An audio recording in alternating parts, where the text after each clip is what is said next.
চশমা museum, a house of world class, জলট্যাক মোড়, বহরমপুর মডার্ন হোটেলের সামনে। পরীক্ষা চলাকালীন হঠাৎই অসুস্থ হয়ে পড়ল এক ছাত্রী। হাসপাতালে নিয়ে আসা হলে হাসপাতালের বেডে বসেই পরীক্ষা দিল ওই ছাত্রী। পরীক্ষার্থীর নাম তুহিনা খাতুন। সে বারুইপাড়া উচ্চ মাধ্যমিক বিদ্যালয়ের ছাত্রী। সিট পড়েছিল হরিহরপাড়া জিতানপুর হাই স্কুলে। স্থানীয় সূত্রে জানা যায়, আজ সোমবার মাধ্যমিকের ইতিহাস পরীক্ষা।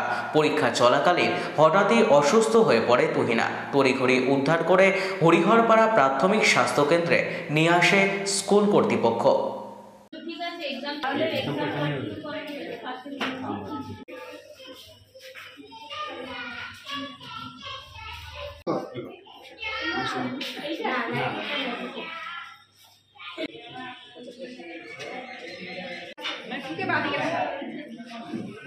ওনাকে ওনার টিচাররাই নিয়ে এসেছিলেন।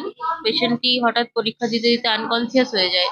তারপর পেশেন্টকে এক্সামিনেশন করে যা আমাদের যেরকম ফাইন্ডিং পাওয়া অনুযায়ী তারপর ট্রিটমেন্ট করা হয় পেশেন্টকে। পেশেন্ট ট্রিটমেন্টের পর অনেকটাই সুস্থ হয়েছে।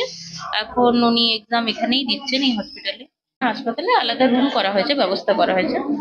একজন স্টুডেন্ট একটু অসুস্থ হয়েছিল, মাধ্যমিক পরীক্ষার্থী। সেন্টার ছিল জিতাপুর হাই স্কুলে, আর বারুইপাড়া হাই স্কুলের স্টুডেন্ট।